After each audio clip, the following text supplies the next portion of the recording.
Salam sejahtera dalam kasih-Nya Tuhan kita Yesus Kristus. Selamat bertemu kembali saudara dengan renungan firman Tuhan pada hari ini. Judul firman Tuhan pada hari ini adalah Batsheba. Mari kita baca dalam 2 Samuel 11 ayat yang kedua. Sekali peristiwa pada waktu petang, ketika Daud bangun dari tempat pembaringannya, lalu berjalan-jalan di atas soto istana, tampak kepadanya dari atas soto itu seorang perempuan sedang mandi. Perempuan itu sangat elok rupanya. Cerita Daud dan Batsheba ini saudara, selama ini yang kita dengar hanya berfokus kepada Daud. Ya, memang Raja Daud telah berbuat salah. Memang Raja Daud sudah berbuat dosa. Tetapi pada hari ini saudara, kita akan melihat dari sudut pandang yang berbeda. Kita akan melihat pribadi seorang yang bernama Batsheba, saudara. Pada zaman itu, saudara, adalah hal yang biasa dan wajar kalau sebuah rumah itu mempunyai soto, saudara. Apalagi kalau itu sebuah istana, saudara. Adalah wajar kalau rumah atau istana itu mempunyai soto atau loteng. Ya. Tetapi adalah hal yang tidak wajar kalau dari atas soto atau loteng rumah itu seseorang bisa melihat wanita mandi, saudara. Ya. Tempat mandi pada waktu itu, saudara, saya percaya dibuat secara tertutup. Artinya supaya orang tidak bisa melihat, saudara. Ya, kita tahu zaman itu seorang perempuan jangankan mandi, saudara, keluar saja mereka memakai kerudung untuk menutupi rambutnya.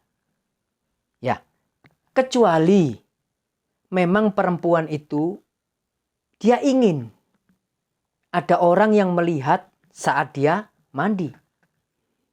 Karena adalah hal yang tidak umum, saudara, dari atas soto rumah seseorang bisa melihat kamar mandi atau seorang perempuan mandi. Puji Tuhan. Dari ini, saudara, saya menyimpulkan bahwa Batsheba sengaja dia mandi untuk bisa dilihat oleh Raja Daud dari atas soto istana. Ya, coba mari kita maju lagi, saudara. Kita akan melihat siapakah Batsheba ini. Ya, kita baca 2 Samuel 11 ayat yang ketiga. Lalu Daud menyuruh orang bertanya tentang perempuan itu, dan orang berkata, itu adalah Batsheba binti Eliam, istri Uria, orang Het itu. Ternyata saudara, Batsheba adalah anak daripada Eliam. Siapakah Eliam itu, saudara? Mari kita baca, saudara, dalam 2 Samuel pasal yang ke-23 ayat yang ke-34. Elifelet, anak Ahasbai, orang Maakah. Eliam, perhatikan saudara, anak Ahitofel, orang Gilo. Puji Tuhan. Ternyata saudara, Eliam adalah anak dari Ahitofel. Ahitofel adalah seorang penasehat dari Raja Daud. Ya, jadi Batsheba saudara adalah cucu dari Ahitofel. Dari dua hal ini saudara, yang pertama adalah membuat tempat mandi sehingga bisa dilihat orang dari atas soto. Ini adalah satu hal yang tidak wajar, saudara. Yang kedua, ternyata Batsheba adalah cucu daripada Ahitofel, seorang penasehat Raja Daud. Jadi kita bisa memperkirakan, saudara, mungkin ini adalah suatu jebakan untuk Raja Daud. Ya, daripada dengan Uria, seorang perwira saja, ya, kalau bisa dengan Raja Daud, seorang raja, saudara. Ya, ini dua hal yang memperkirakan bahwa Daud ini dijebak. Dengan ini, saudara, bukan saya membenarkan Raja Daud. Dia memang tetap sudah berbuat dosa, saudara. Tapi hari ini kita belajar dari seorang Batsheba, bisa saja ini merupakan satu jebakan, saudara. Hikmah yang dapat kita tarik dari cerita ini adalah apapun juga keadaan kita, saudara, Semakin tinggi jabatan kita, baik dalam dunia usaha, dalam pekerjaan, dalam kerohanian, kita harus tetap waspada, saudara. Ya, apapun bisa terjadi dalam setiap hidup kita. Tidak ada seorang pun yang kebal terhadap dosa seperti Daud ini, saudara. Ya, selanjutnya, saudara, kita melihat bahwa Batsheba ini rupanya seorang istri yang kesepian, saudara. Ya, coba kita baca dalam 2 Samuel 11, saudara, ayat yang ke-10. Coba kita baca. Diberitahukan kepada Daud demikian. Uria tidak pergi ke rumahnya. Lalu berkatalah Daud kepada Uria, bukankah engkau baru pulang dari perjalanan? Mengapa engkau tidak pergi ke rumahmu? Ayat yang ke-13, saudara. Daud memanggil dia untuk makan dan minum dengan dia. Dan Daud membuatnya mabuk. Pada waktu malam keluarlah Uria untuk berbaring tidur di tempat tidurnya bersama-sama hamba-hamba tuannya. Ia tidak pergi ke rumahnya. Setelah perang, saudara, Uria, dia disuruh pulang oleh Raja Daud untuk menemui istrinya. Tapi dia tidak mau, saudara. Ya, mungkin rupanya Batsheba ini kurang mendapat perhatian dari suaminya. Dari sini, saudara, kita akan menarik suatu pelajaran. Apapun juga kegiatan kita, saudara. Bagaimanapun juga kedudukan kita. Baik itu seorang suami, baik itu seorang istri. Terutama dalam pelayanan, ya saudara. Mulai pagi sampai siang sampai malam. Jangan lupa, saudara, kita kembali pulang ke rumah.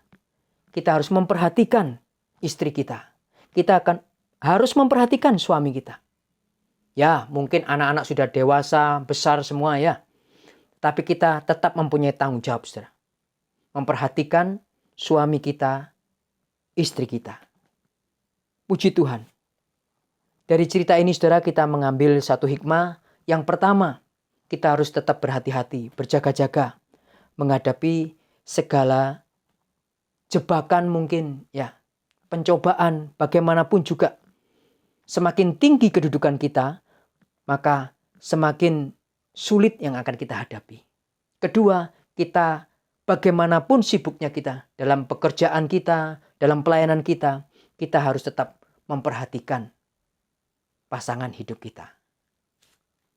1 Korintus 7 ayat 33. Orang yang beristri memusatkan perhatiannya pada perkara duniawi. Bagaimana ia dapat menyenangkan istrinya? Ya, ini kebalikannya juga, saudara ya.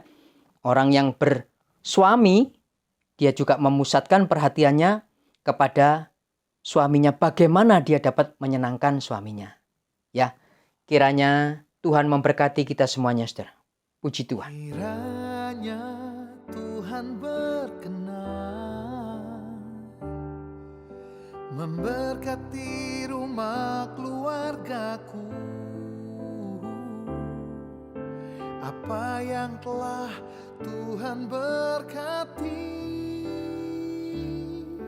diberkatilah untuk selamanya.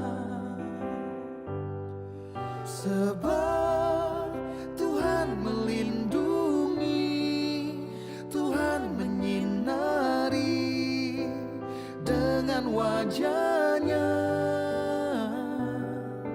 memberi kasih karunia, damai sejahtera. Tuhan Yesus berkati.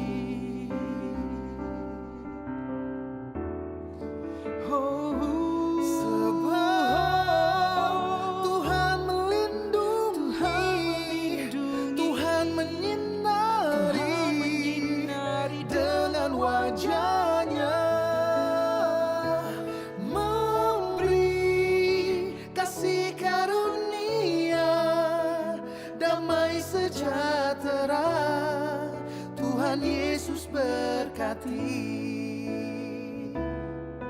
memberi kasih karunia.